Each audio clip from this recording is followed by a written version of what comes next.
Bonjour tout le monde, bienvenue à Option Région. Cette semaine, il n'y a pas d'entrevue. On parle des grands capitaines de SOS Village et on va parler également de la richesse et de la remise en question de la richesse.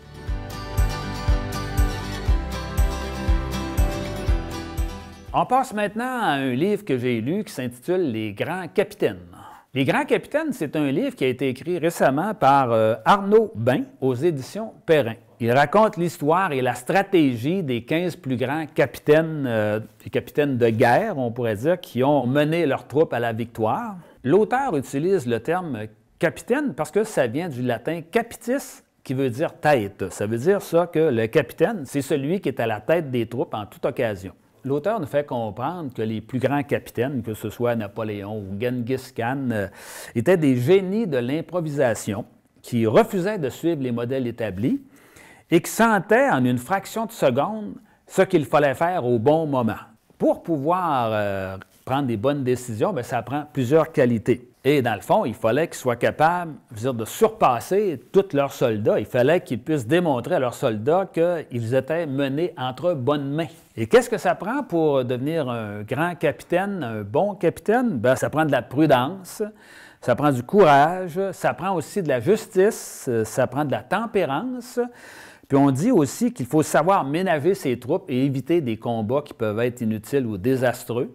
C'est qu'il faut sentir ça. Puis aussi, il nous raconte et il nous démontre qu'à plusieurs occasions, des capitaines qui avaient des troupes beaucoup moins nombreuses que leurs adversaires ont réussi à gagner parce que, dans le fond, il y avait toutes sortes de stratégies qui étaient mises de l'avant qui leur ont permis de faire ça. Entre autres, par exemple, attaquer dans des moments impossibles, là, que normalement personne n'aurait dû attaquer, ou, mettons, diviser ses troupes puis de faire à croire là, que l'armée qui s'en vient est immense puis qu'il y en a tout le tour d'eux autres qui sont encerclés et qui n'ont pas le choix de capituler. Il fallait aussi, selon l'auteur, que les grands capitaines puissent sentir d'avance la stratégie de leur adversaire. À partir du moment où tu le sais que c'est ça qu'il va faire, bien, toi, tu vas contourner sa stratégie, tu l'as compris, tu l'as dénoué, et là, tu vas pouvoir le surprendre. Il nous dit qu'une armée médiocre conduit par un meilleur capitaine, bien, c'est meilleur qu'une grande armée conduite par un capitaine médiocre. Il nous dit également que le plus important pour gagner une bataille, c'est de pouvoir créer une synergie qui lui permet d'élever son armée à un niveau plus efficace. Il nous dit que l'individu, le capitaine qui est en haut de la pyramide, bien, c'est lui l'individu le plus important. Il est encore plus important que la pyramide comme telle. Je sais que ce n'est pas très démocratique qu'il y ait une personne qui décide. Là. Bon, puis je n'ai pas d'admiration pour les dictateurs, mais je pense qu'il faut être conscient que dans certaines occasions, il faut faire confiance à nos dirigeants, surtout dans des situations d'urgence. C'est sûr que déclencher une guerre, pour moi, ce n'est pas une situation d'urgence. Avant de déclencher une guerre, bien, tout chef d'État devrait demander par référendum à ses citoyens s'ils acceptent cette idée-là. S'ils n'acceptent pas, on arrête ça là. Mais admettons que vous dites qu'on est en guerre à ce moment-là, bien là, c'est différent. Une fois que c'est commencé, là, on ne peut pas consulter le monde tout le temps là, pour les stratégies. Puis je vais vous donner un exemple bien terre-à-terre de ça. C'est que, bon, moi, je suis profondément démocratique.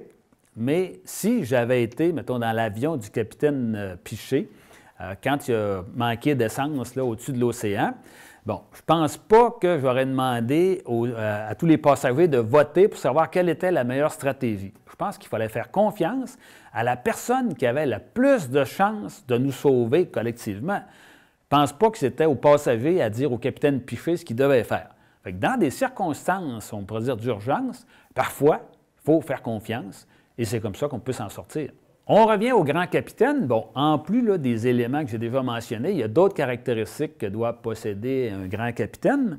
Bon, il faut avoir une très grande résistance physique. Il faut être fait fort, comme on dit. Il faut être capable de se coucher après tout le monde, puis de se lever avant tout le monde, d'être capable là, de survivre, que tu manges pas, c'est pas grave. Ça prend une grande capacité physique, surtout dans la guerre. C'est une épreuve de force. Et quand les gens voient leur chef comme étant un peu le plus fort, l'invincible, bien, eux autres même, ça leur donne une force. Ça prend aussi du sang-froid. Il ne faut pas être peureux, comme on dit. Ça prend aussi, il faut être supérieurement intelligent. Bon, si vous êtes le plus cave de la gang, là, ça m'étonnerait que vous fassiez des miracles avec ça. Là. Puis, il faut faire preuve d'empathie. Il faut être généreux avec ses troupes, comme avec les peuples qu'on rencontre. Puis, on dit aussi que, somme toute, il faut agir avec son armée de telle sorte qu'elle lui reste fidèle. Il faut ajouter à cela aussi une capacité à surprendre l'adversaire, un peu comme Hannibal avait fait, là, quand il a traversé les Alpes avec ses soldats puis ses éléphants. Il n'y a personne qui croyait que c'était possible de faire ça. Et là, ça a été la surprise totale et c'est ce qui lui a permis d'avoir des victoires à ce moment-là. Les guerres d'aujourd'hui sont bien différentes de celles de Napoléon. Aujourd'hui, les généraux sont bien loin du terrain des combats. C'est qu'ils sont dans des bunkers assez loin des combats, assez souvent. C'est très différent d'anciennement. Parce que des gars comme Napoléon, eux autres, ils étaient sur le terrain, ils étaient en avant, ils étaient avec ses troupes, ils faisaient le tour de ses troupes pour les encourager, ils mangeaient, ils dormaient avec leurs troupes. Dans le fond, ils établissaient une relation de confiance avec leurs soldats. Puis les soldats donnaient le meilleur d'eux-mêmes parce qu'ils savaient que leur chef donnait aussi le meilleur d'eux-mêmes et qu'ils risquaient sa vie autant qu'eux autres. Je vous ai raconté ça, pas parce que je suis un admirateur des guerres. Bon, moi, je suis profondément pacifiste, puis je sais que la guerre, c'est le pire des poisons, puis je sais qu'il y a des dictateurs qui utilisent ça soit comme médicament, alors que c'est le pire des poisons, mais puis aussi, il y en a des dictateurs qui utilisent ça comme diversion pour pas que les gens s'aperçoivent que ça va mal dans le pays. On déclenche la guerre, tout le monde se serre les coudes, puis on va lutter contre l'ennemi. Sans revenir à la guerre, il faut être conscient qu'on a de grands combats qui vont être à faire. Des combats probablement très difficiles. Parce que si on veut se donner un avenir plus juste, plus équitable et plus durable, c'est tout qu'un combat, ça. Parce que pour y arriver, il va falloir faire des changements en profondeur, entre autres de prendre l'argent, les milliards de dollars qui sont mis dans l'armement, puis de transférer ça dans des domaines civils comme la santé, l'éducation, l'environnement. Ça ne se fera pas en criant à lapin, ça. C'est qu'il va falloir qu'on trouve le moyen de diminuer les écarts inacceptables, comme je l'ai déjà parlé. Et il va falloir aussi qu'on développe de nouvelles formes de démocratie, qu'on fasse avancer davantage la démocratie. Puis pour ça, il va falloir qu'on ait des leaders qui vont être fiables, courageux, sages, compétents, mais aussi connectés avec leur population. Il faudra apprendre à se faire confiance mutuellement. Puis au moment où on est très divisé comme population, là, on est dans un monde dans lequel tout le monde est dans son petit bocal, là, sa petite chapelle, là, puis tout le monde, on lance des appels aux autres pour qu'ils deviennent semblables à nous autres, mais on dirait qu'il n'y a personne qui veut faire de compromis, il n'y a personne qui réussit à nous rassembler, parce qu'on aime mieux notre vérité que la vérité des autres. Là. Ça fait qu'on n'ira pas loin avec ça. Il va falloir qu'apparaissent des leaders qui vont d'abord nous écouter, puis qui vont être capables de nous rassembler. Parce qu'un vrai leader, c'est quelqu'un qui écoute puis qui est capable de nous faire avancer. Pas facile. Il n'y en a pas tant que ça, des vrais leaders. Et si autrefois, les leaders qui étaient nécessaires, c'était les grands conquérants, nous autres, ce qu'on a besoin, c'est des leaders qui seront des grands démocrates. Si on en arrive là, on va avoir fait un grand pas pour l'avenir de l'humanité. En actualité, cette semaine, on commence avec SOS Village. Bon, on parle de la télévision française, une des chaînes de télévision qui s'appelle TF1, qui, dans son bulletin de nouvelles nationales, son bulletin de 13 heures, met de l'avant un concept qui s'intitule SOS Village. Dans le cadre de cette émission, l'animateur des nouvelles lance à chaque jour, une espèce de message à l'ensemble des Français pour aider des petites communautés, pour toutes sortes de choses. Ça peut être, par exemple, quelqu'un qui veut vendre son commerce et qui ne trouve pas d'acheteur. Ça peut être pour une communauté qui veut trouver un spécialiste dans quelque domaine que ce soit au niveau de la santé ou du monde de l'ingénierie ou d'autres choses. Puis à ce moment-là, c'est que ça permet à des communautés qui n'ont pas gros d'argent de pouvoir faire appel à l'ensemble de la France pour résoudre leurs problèmes. Je trouve que c'est une excellente initiative, puis je pense que Radio-Canada et TVA pourraient reprendre ça, faire en sorte que de temps en temps, ils pourraient aider les petites communautés. On n'est pas obligé de voir tous les problèmes de circulation puis tous les feux qu'il y a à Montréal. Là. On pourrait voir d'autres choses aussi. Ça pourrait faire partie du rôle de Radio-Canada et de TVA.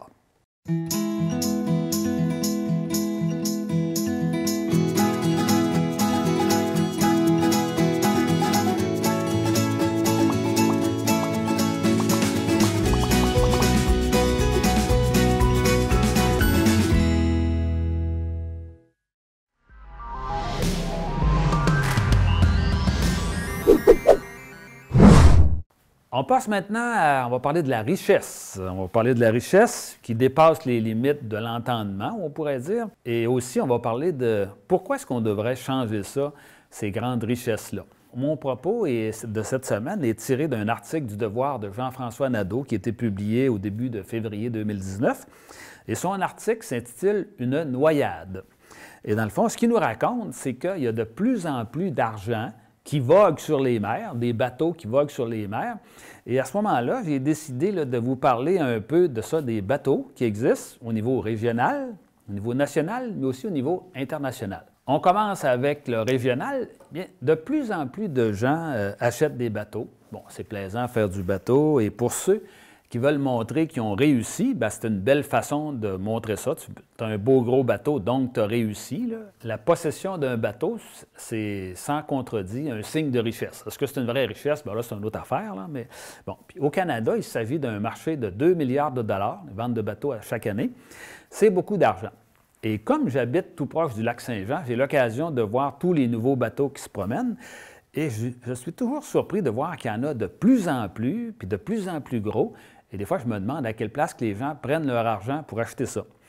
Et à un bon moment donné, il y a quelqu'un qui m'a donné l'explication. Il m'a raconté, dans le fond, qu'au lac Saint-Jean, comme bien des places au Québec, c'est de plus en plus difficile d'acheter un chalet.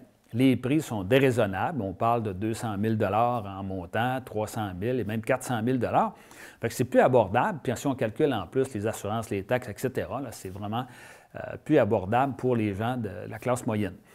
Fait que là, qu'est-ce que les gens font? Bien, ils achètent un bateau. Parce qu'un bateau, tu peux acheter ça, tu peux acheter un bateau usagé qui est quand même propre, dans lequel tu peux coucher pour en bas de 50 000 Fait que finalement, c'est pas si cher que ça. Puis en plus, tu peux même emprunter avec une hypothèque sur 20 ans. Ça fait que tu peux étirer ça passablement longtemps. Fait que ça rend ça plus abordable.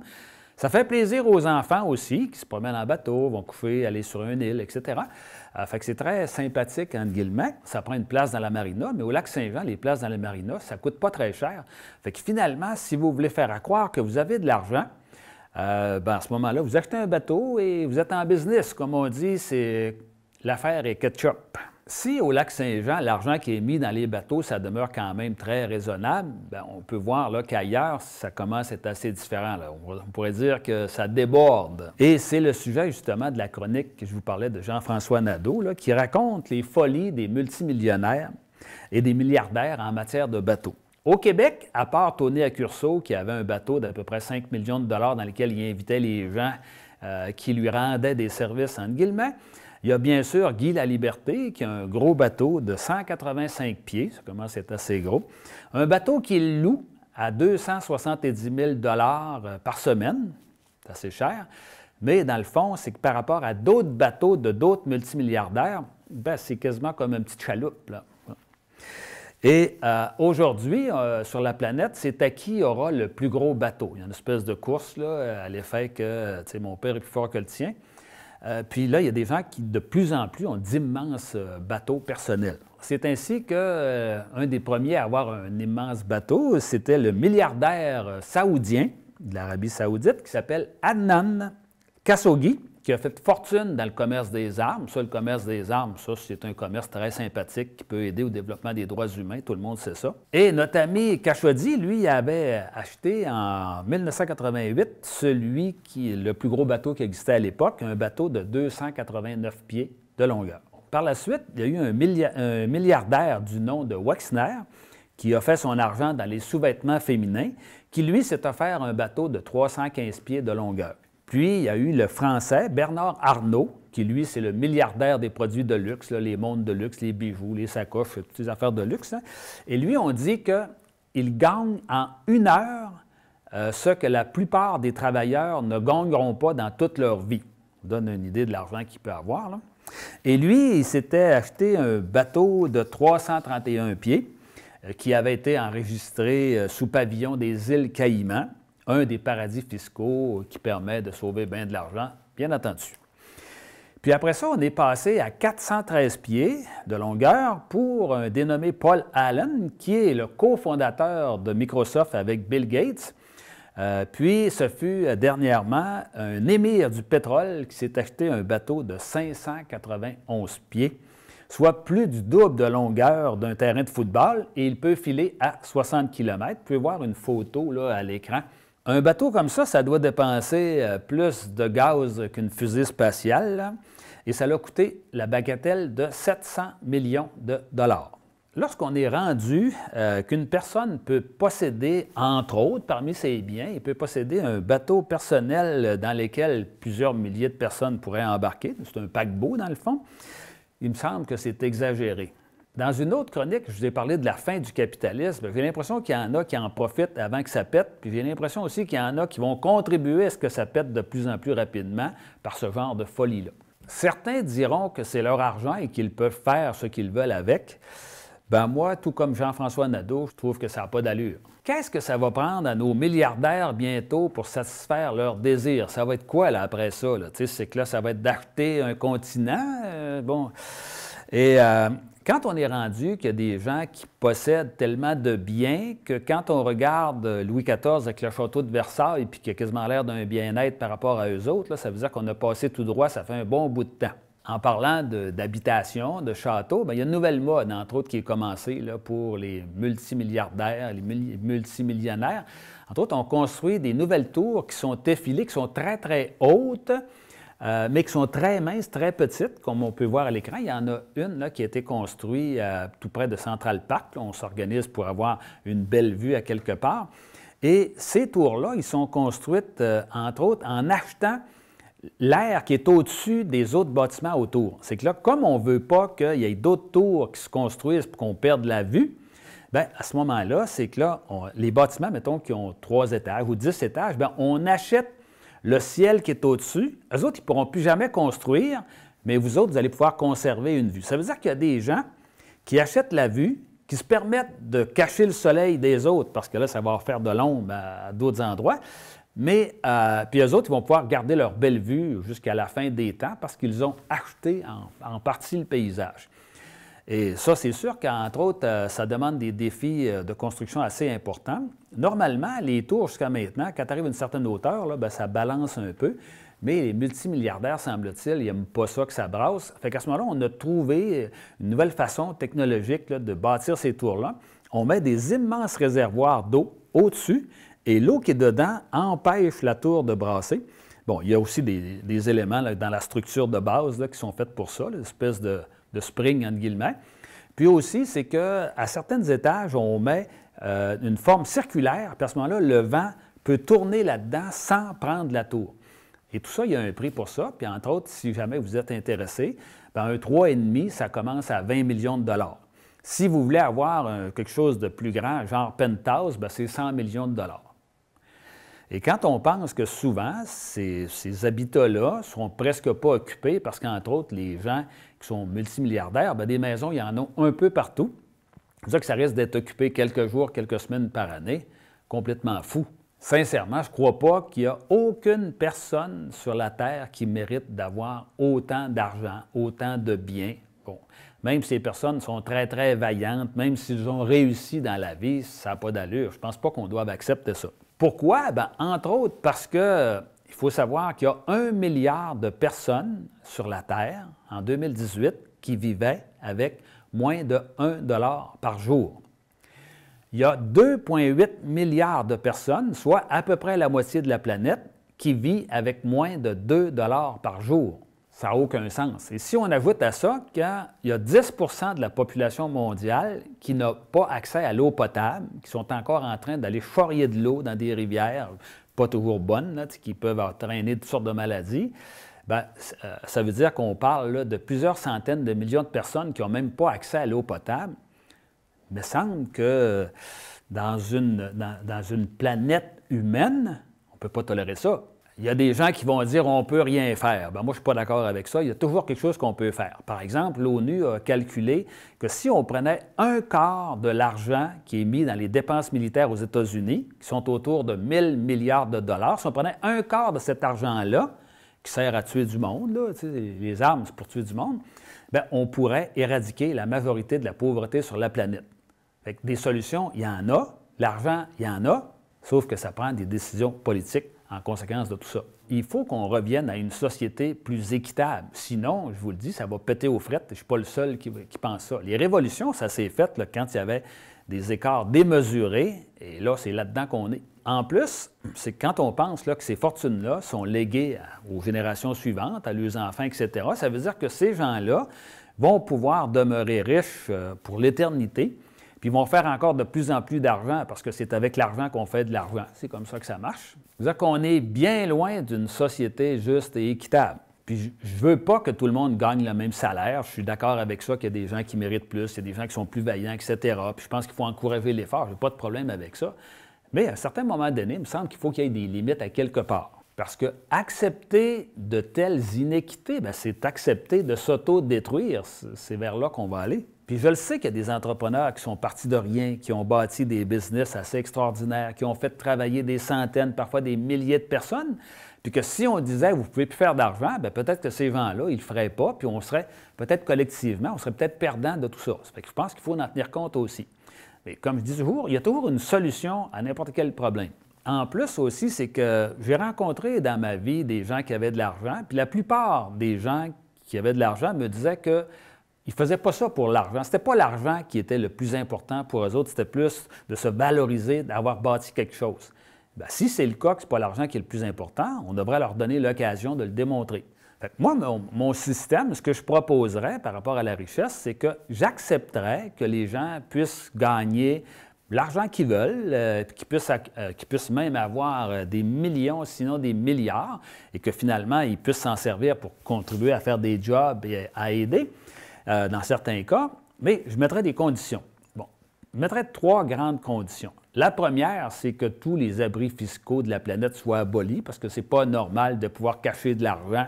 Tu sais, quand le pauvre monde ou quand le monde de la classe moyenne sont obligés de payer de l'impôt et que les milliardaires n'en payent pas, là, il y a un sérieux problème. D'autre part, je pense que pour les gens qui gagnent plus d'1 million de dollars par année, bien, je pense qu'il devrait avoir un impôt de 70 là-dessus, parce que rendu à un certain niveau, là, 1 million ou 2 millions, ça donne quoi de plus? Tu n'es pas de dépenser cet argent-là, de toute façon.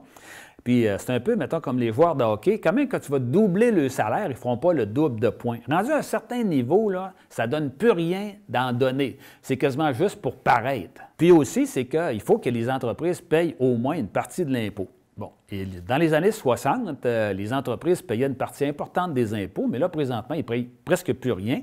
Et je pense qu'il faudrait que les entreprises, du moins les grandes, payent au moins 33 de leurs profits en impôts. Et la troisième condition, ce serait qu'à la fin de leur vie, les milliardaires qui ont ramassé des milliards devraient redonner à des bonnes œuvres, qui auraient choisi, devraient redonner 90 de leur argent à des bonnes œuvres pour faire en sorte que l'argent qui a été gagné puisse servir collectivement à tout le monde. Parce que dans le fond, c'est un peu tout le monde qui participe à ce qu'il y ait quelques-uns qui aient la richesse. Parce que collectivement, on s'est payé des écoles, des routes, des aéroports, etc. Bien, c'est normal que cet argent-là revienne. En plus aussi, c'est que si on faisait ça, ce qu'on pourrait dire, remettre les compteurs un peu à zéro, bien à ce moment-là, c'est qu'on verrait vraiment qui a vraiment du talent puis qui peut réussir. Au lieu de dire, bien, toi, tu es un fils à papa, si ton père n'avait pas été là ou ta mère n'avait pas été là, bien, tu ne serais pas dans cette situation-là. Bien là, on remettrait le compteur à zéro et tout le monde pourrait partir égal. Et ça m'interpelle de voir que chaque génération, on puisse remettre le compteur à zéro. Puis là, on dit, on recommence, et là, on voit vraiment ce que chacun peut faire. Souvent les gens qui sont milliardaires vont dire qu'ils ont travaillé très fort pour obtenir ça. C'est vrai, probablement, mais travailler très fort, ce n'est pas suffisant. Parce qu'on en connaît tous du monde qui ont travaillé très fort puis qui sont morts pauvres. C'est pas suffisant de travailler fort pour pouvoir devenir milliardaire. Bon, qu'est-ce que ça prend pour devenir milliardaire puis pouvoir réussir dans une grande entreprise? Bien, il faut plusieurs qualités. L'intelligence, ça prend de l'intuition, ça prend de la créativité, ça prend de la beauté, ça prend de la force de caractère et ça prend parfois de la chance. Et tout ça, les gens ont reçu ça gratuitement à la naissance. Quand on vient au monde, on ne choisit pas des caractéristiques qu'on va avoir. Il y en a qui viennent au monde beau, grand, fort, intelligent, puis il y en a d'autres qui viennent au monde pas beau, pas fort, pas intelligent. S'ils avaient pu choisir, c'est pas ça qu'ils auraient choisi. Bien, moi, je me dis que ceux qui ont beaucoup reçu, qui leur permet de faire des affaires que d'autres ne peuvent pas faire, bien, il faut qu'ils redonnent plus que ceux qui ont presque rien reçu. Si on veut être juste, c'est comme ça. Moi, je fais le pari que si on était dans une société dans laquelle il y avait moins d'ultra-riches, bien, j'ai l'impression qu'on serait plus heureux parce qu'on arrêterait de penser que c'est juste par l'argent qu'on peut devenir heureux. Il y a un sérieux problème par rapport à ça. Aujourd'hui, l'argent, c'est le bon Dieu. Puis, non seulement c'est le bon Dieu, c'est ça qui mène le monde. le bel idéal de la démocratie dans lequel on disait que c'était une personne, un vote. On est loin de ça aujourd'hui. C'est clair, les gens qui ont beaucoup d'argent, ils ne sont pas dans le même système que les autres. Ils peuvent se payer toutes sortes de choses, les meilleurs avocats, les meilleurs ci, les meilleurs ça. Puis on voit qu'il y a une justice pour les pauvres puis une justice pour les riches qui est très différente. Je pense que si on ne partage pas l'argent, ben c'est le rejet du principe de la démocratie. C'est que la démocratie, ça ne peut pas être juste le fait de voter une fois par 4 ans. C'est plus complexe que ça. Il faut que dans une démocratie, on soit minimalement égal aux autres. Sinon, ce n'est pas une vraie démocratie. Continuer de laisser l'argent mener le monde, bien, ce serait un peu comme reconnaître qu'on est encore dans le monde animal, puis que finalement, on n'est pas sorti de la jungle et que c'est la loi de la jungle qui nous dirige. Il y a parmi nos dirigeants des gens qui veulent revenir à la loi de la jungle, qui sont pour ça, eux autres, la loi du plus fort, et que finalement, le plus fort peut se payer n'importe quoi et écraser les autres. Moi, je ne suis pas d'accord avec ça. Et fort heureusement, il y a des leaders qui ne sont pas d'accord aussi avec ça, la loi de la jungle, qui veulent qu'on ait une plus grande humanité. Pas une plus grande animalité, une plus grande humanité. Il va falloir qu'on puisse dire ensemble que c'est dans une société plus équitable qu'on veut vivre. Puis je pense qu'on en a non seulement la possibilité, mais je pense qu'on en a la capacité et c'est un devoir si on est vraiment humain. L'avenir de l'humanité ne doit pas être laissé dans les mains de ceux qui proposent la loi de la jungle. Puis en plus aussi, c'est qu'il y a trop de money-makers qui ont profité du système jusqu'au moment où ils provoquent une crise et qu'à ce moment-là, qu'est-ce qui se passe? C'est que là, qui paye? Bien, c'est l'État. Ça veut dire que c'est les citoyens qui réparent les problèmes qui ont été causés par les money-makers. Et je dirais que souvent, les money-makers, quand c'est le temps de ramasser le profit, ils sont là. Quand c'est le temps des déficits, ils ne sont plus là. Comme je dis souvent, dans notre société, les profits sont privés et les déficits sont publics. Alors moi, je me dis que si les déficits sont publics, c'est nous autres qui payent, c'est nous autres qui devraient décider. Pourquoi est-ce qu'on accepterait que les ultra-riches qui ne veulent pas payer les déficits nous dirigent? C'est nous autres qui payent, c'est nous autres qui décident. C'est ainsi que se termine notre émission. La semaine prochaine, on va avoir la première partie de l'entrevue avec Julia Posca, qui a écrit un livre qui s'intitule « Le manifeste des parvenus ». À la semaine prochaine.